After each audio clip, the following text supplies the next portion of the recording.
जय गुरु जी। सारी संगत को बहुत सारी बधाई हो, सारी संगत को आज होली के महोत्सव की संगत जी। तो जुड़ते जाएं और 37th डे सतगुरु जी महाराज ने आज होली वाले दिन हमें ब्लेस किए संगत जी। तो आए अपनी अपनी हाजिरी लगाएं संगत जी।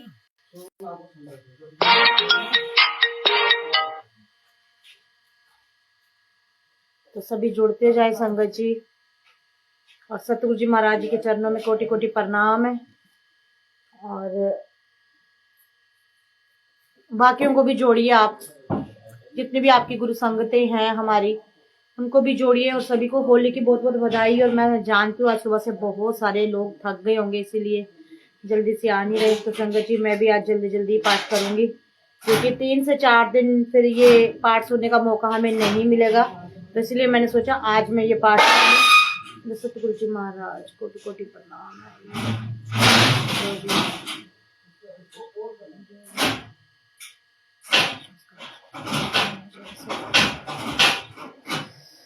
तो सारे संगतों को बहुत सारा प्यार, गुरु जी महाराज जी का आशीर्वाद, होली की बेहद प्यारी प्यारी शुभकामनाएं और हंस खेल के सारे त्योहार संगत जी मनाया करो, अपनों के संग प्यार बांटा करो। अंबिका जी जय गुरु जी। जल्दी से जुड़िएगा, बाकियों को भी जोड़िएगा संगत जी शेयर करके वीडियो को, ताकि शिव पुराण का आनंद जो है सभी संगतें ले सके। और आज का इतना ब्लेस्ड डे है ना, जो दिन त्योहार का दिन होता है ना, तो उस दिन जरूर थोड़ा सा समय अपने इष्ट के प्रति, अपने गुरु के प्रति लगाना चाहिए। तो जय गुरु जी। और संगत जी फिर मैं आपको बता दूं 3 से 4 दिन तक नहीं कोई भी ये शिव पुराण की सेवा नहीं होगी, क्योंकि मैं थोड़ी बिजी हूँ, आउट ऑफ होम होंगी। तो चलिए संगत जी आज का जो विषय है वो है स्वयं अम्बु मनु और सत रूपा की ऋषियों की तथा दक्ष कन्याओं की संतानों का वर्णन तथा सती और शिव की महत्ता का प्रतिपादन। तो पाठ शुरू करने से पहले सबसे पहले हमारे प्यारे सतगुरु जी महाराज के चरणों में नमन है, गणपति गणेश जी के चरणों में नमन है, माँ सरस्वती के चरणों में नमन है और कोटि कोटि प्रणाम है सारी गुरु संगतों को भी जो हर रोज जुड़ती हैं और आज दिन त्योहार वाले दिन भी जुड़ रही हैं। तो आप सबके शुक्राने हैं। तो चलिए मंत्र जाप कर ले, फिर मैं पाठ प्रारंभ करती हूँ। तब तक आप और संगतों को जोड़ लीजिएगा संगत जी। ओम नमो शिवाय, शिव जी सदा सहाय। ओम नमो शिवाय, गुरु जी सदा सहाय। ओम नमो शिवाय, शिव जी सदा सहाय। ओम नमो शिवाय, गुरु जी सदा सहाय। ओम नमो शिवाय, शिव जी सदा सहाय। ओम नमो शिवाय, गुरु जी सदा सहाय। अपनी अपनी हाजिरियां लगा लो संगत जी। फिर 3 से 4 दिन आपको ये दरबार के दर्शन नहीं होंगे, तो अपने अपने सतगुरु जी के चरणों में अपनी अपनी हाजिरियां लगा लीजिए मेरे सच्चे बादशाह के दरबार में संगत जी। और आपके घर में भी मेरे सच्चे बादशाह विराजमान है किसी न किसी रूप में। तो हाजिरियां लगाएं, नतमस्तक होएं और गुरु चरणों में शीश झुका के उनसे उन्हीं को मांगे संगत जी, गुरु से गुरु को ही मांगे संगत जी। तो जय गुरु जी। सतगुरु जी महाराज सब पे अपनी कृपा करना, सबकी लाज रखना और सब पे अपना आशीर्वाद बनाए रखना। तो चलिए संगत जी मैं भी पाठ प्रारंभ करती हूँ, क्योंकि टाइमिंग की थोड़ी मेरे पास भी कमी है। तो मुझे किचन में बहुत सारा काम है। तो और संगतों को भी जोड़िएगा, मैं जल्दी से जल्दी जोड़ लीजिएगा। जय गुरु जी। तो आज का विषय मैंने बता दिया है। समाम अम्बु संबाय बुब मनु और शतरूपा की ऋषियों की तथा दक्ष कन्याओं की संतानों का वर्णन तथा सती और शिव की महत्ता का प्रतिपादन। तो जल्दी से जुड़ जाए सारे। कोई भी अक्षरों में बोलने में गलती हो तो मुझे भूल चूक माफ करना। ब्रह्मा जी कहते हैं नारद, तदंतर मैंने शब्द मात्रा आदि सूक्ष्म भूतों के स्वयं ही पंजीकृत करके अर्थात उन 5 का परस्पर सम्मिश्रण करके उनमें स्थूल आकाश, वायु, अग्नि, जल और पृथ्वी की सृष्टि की। पर्वतों, समुद्रों और वृक्षों आदि को उत्पन्न किया। कला से लेकर युग पर्यंत जो काल विभाग हैं उनकी रचना की। मुने उत्पत्ति और विनाश काल और भी बहुत से पदार्थों का मैंने निर्माण किया, परंतु इसमें मुझे संतोष नहीं हुआ। तब शाम शिव का ध्यान करके मैंने साधारण प्रायण पुरुषों की सृष्टि की। अपने दोनों नेत्रों से मरीचिकी को, हृदय से भृगु को, सिर से अंगिरा को, व्यानुवायु से मुनिश्रेष्ठ, पुला को, उदानुवायु से कुलसत्य को, समान बाजू से वशिष्ठ को, अपान और क्रतु को, दोनों कानों से अत्रि को, प्राणों के दक्ष से गोद से तुमको, छाया से कदम को, कदर्म मुनि को तथा संकल्प से समस्त साधना के साधन धर्म को उत्पन्न किया। मुनिश्रेष्ठ, इस तरह इन उत्तम साधकों की सृष्टि करके महादेवी जी की कृपा से मैंने अपने आप को कृतार्थ माना।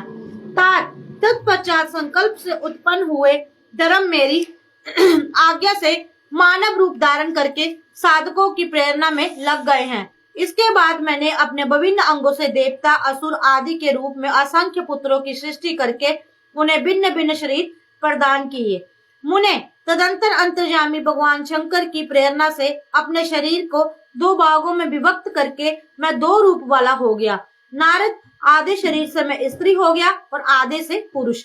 उस पुरुष ने उस स्त्री के गर्भ से सर्व साधन समर्थ उत्तम जोड़े को उत्पन्न किया। उस जोड़े में जो पुरुष था वही स्वायुंभव मनु के नाम से प्रसिद्ध हुआ। स्वायुंभव मनु उच्च कोटि के साधक हुए तथा जो स्त्री हुई वह शतरूपा कहलाई। वह जोगनी एवं तपस्विनी हुई। तात मनु ने वैवाहिक विधि से अत्यंत सुंदरी सत रूपा का पानी ग्रहण किया और उससे वे मैथुन जनित सृष्टि उत्पन्न करने लगे। उन्होंने सप्त रूपा से प्रियव्रत और उतानपाद नामक के दो पुत्र और 3 कन्याएं उत्पन्न की। कन्याओं के नाम थे आकुति, देवहूति और प्रसूति। मुनि ने आकुतियों का विवाह प्रजापति रुचि के साथ किया। मजली पुत्र देवहूति कदरम को ब्याह दिया और उतानपान की सबसे छोटी बहन प्रसूति प्रजापति दक्ष को दे दी। उनकी संतान परंपराओं से समस्त चराचर जगत व्यापक है। रुचि से आकुति के गर्भ से यज्ञ और दक्षिणा नामक स्त्री पुरुष का जोड़ा उत्पन्न हुआ। यज्ञ के दक्षिणा से 12 पुत्र उत्पन्न हुए। मुने कदर्म द्वारा देवहूति के गर्भ से बहुत सी पुत्रियां उत्पन्न हुई। दक्ष के प्रसूति से 24 कन्याएं हुई। उनमें से श्रद्धा और आदि 13 कन्याओं का विवाह दक्ष ने धर्म के साथ कर दिया। मुनीश्वर, धर्म की उन पत्नियों के नाम सुनो: श्रद्धा, लक्ष्मी, धृति, तृष्टि, पुष्टि, मेघा, क्रिया, बुद्धि, लज्जा, वसु, शांति, सिद्धि और कीर्ति। ये सब 13 हैं। इनमें छोटी जो शेष 11 सुलोचना कन्याएं थी उनके नाम इस प्रकार हैं: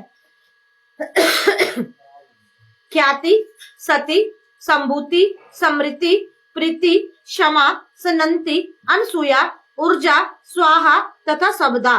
भृगु, शिव, मरीचि, अंगिरा, मुनि, पुल सत्य, पुलहा, मुनि श्रेष्ठ, क्रतु, अत्रि, वशिष्ठ, अग्नि और पितरों ने कर्मश इन ख्याति आदि कन्याओं का पनि ग्रहण किया। भृगु आदि मुनि श्रेष्ठ साधक है। इनकी संतानों से चराचर प्राणियों सहित सारी त्रिलोकी भरी हुई है। इस प्रकार अंबिकापति महादेवी जी की आज्ञा से अपने पूर्व कर्मों के अनुसार बहुत से प्राणी असंख्य श्रेष्ठ द्विजों के रूप में उत्पन्न हुए।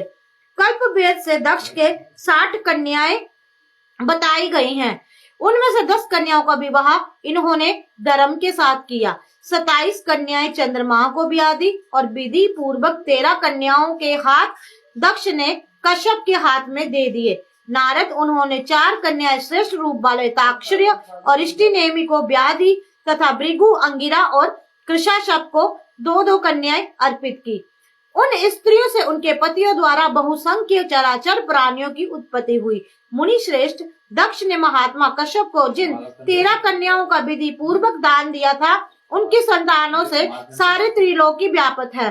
स्थावर और जंगम कोई भी सृष्टि ऐसी नहीं है जो कश्यप की संतानों से शून्य हो। देवता, ऋषि, दैत्य, वृक्ष, पक्षी, पर्वत तथा तृणलता आदि सभी कश्यप पत्नियों से पैदा हुए हैं। इस प्रकार दक्ष कन्याओं की संतानों को सारा चराचर जगत व्यापक है। पाताल से लेकर सप्तलोक पर्यंत समस्त ब्रह्मांड नित्य ही उनकी संतानों से सदा भरा रहता है, कभी खाली नहीं होता। इस तरह भगवान शंकर की आज्ञा से ब्रह्मा जी ने बलि भांति सृष्टि की। पूर्व काल में सर्वव्यापी शंभु ने जिन्हें तपस्या के लिए प्रकट किया था तथा रुद्रदेव ने त्रिशूल के अग्रभाग पर रखकर जिनकी सदा रक्षा की है, वे ही सती देवी लोकहित का कार्य संपादित करने के लिए दक्ष से प्रकट हुई थी। उन्होंने भक्तों के उद्धार के लिए अनेक लीलाएं की। इस प्रकार देवी शिवा ही सती होकर भगवान शंकर से ब्याही गई, किंतु पिता के यज्ञ में पति का अपमान देख उन्होंने अपने शरीर को त्याग दिया, फिर उसे ग्रहण नहीं किया।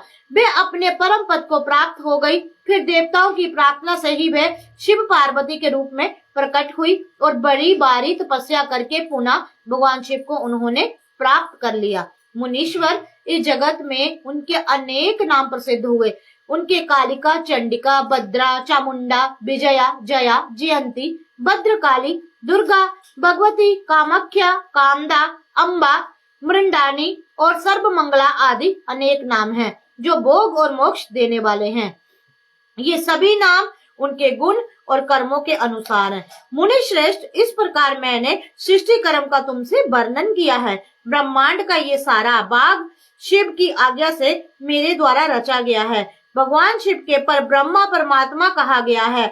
मैं, विष्णु तथा रुद्र, ये तीन देवता गुण भेद से उन्हीं रूप में बतलाए गए हैं। वे मनोरम शिवलोक में शिवा के साथ स्वच्छंद विहार करते हैं। भगवान शिव स्वतंत्र परमात्मा है, निर्गुण और सगुण भी वही हैं। तो बोले शंकर महाराज की जय, हर हर महादेव। तो संगत जी, आज के लिए इतना ही। तो अब सॉरी, तो अब अगले 3 से 4 दिनों तक आपको इंतजार करना पड़ेगा कि जब मैं वापिस आऊं तो आपको फिर से शिव पुराण का आनंद मिल सके। तो संगत जी, कोई भूल चूक हुई हो तो मुझे माफी दीजिएगा। मैं बार बार हमेशा कहती हूँ कि मुझे अभी मैं भी पहली बार पढ़ रही हूँ और मुझे बिल्कुल भी ज्ञान नहीं है ये जो शिव पुराण है इसका। तो जो मैं पढ़ती हूँ वही मैं आपके साथ साझा करती हूँ। तो आप भी फिलहाल जो सुनते हैं वही आगे साझा कर दें, मेरी आपसे हाथ जोड़ के विनती है। मैं देखती हूँ बहुत कम लोग इसमें इंटरेस्ट ले रहे हैं। 1 से 2 लोग शेयर करते हैं और बाकी के लोग करते नहीं है। देखिए, शेयर करना चाहिए। शेयर करने से आप अपना एक कार्य कर रहे हो, है ना। कार्य करने से क्या होता है, उस कार्य में कोई भी जुड़ेगा ना तो वो आपको दुआएं देगा। किसी की भी अगर किस्मत पलटेगी। तो चलिए संगत जी, ज्यादा बातें ना करते हुए मैं आपसे अलविदा लेती हूँ। भूल चूक माफ करना। मेरे सतगुरु जी महाराज हमेशा अपनी कृपा बनाए रखना अपनी प्यारी संगतों पर भी। हाँ जी, बिल्कुल बहुत जल्दी आऊंगी नीता जी। मैं भी बहुत मिस करूंगी, लेकिन आपको मिस करने का मौका ही नहीं मिलेगा। आपको तो पता है मैं जैसे ही घर से कदम बाहर रखती हूँ तो जो भी अपडेट्स होती हैं, चाहे वो मेरे दुख के टाइम की है चाहे सुख के टाइम की है, वो हमेशा आपके साथ मैं साझा करती हूँ। तो चलिए संगत जी, जय गुरु जी। तो अपना विश्वास बना के रखना, अपना ये जो प्यार है हमेशा लुटाते रहना अपनी अनुराधा आंटी पे। और जहां आपको अपनी अनुराधा आंटी गलत लगती हो तो वहीं आप धड़ल्ले से हक से कहना, अनु आंटी यू आर रॉन्ग। तो फिर मैं उस चीज को, उस गलती को सुधारने की कोशिश करूंगी। तो जिन्होंने भी अभी तक सब्सक्राइब नहीं किया जम्मू दी आंटी अनुराधा ब्लॉग्स को, वो सब्सक्राइब कर लें। जिन्होंने मेरे पेज को फॉलो नहीं किया वो पेज को फॉलो कर लें। जिन्होंने इंस्टा पे फॉलो नहीं किया वो इंस्टा को भी फॉलो कर ले। और ये जो हमारा शिव पुराण का पाठ है इसे आज आगे शेयर कर दे। तो बहुत बहुत बधाई हो आपको रंगों के इस त्योहार की। और सतगुरु जी महाराज आपकी जीवन में खुशियों के रंग भर दें। जय गुरु जी, शुक्राना गुरु जी।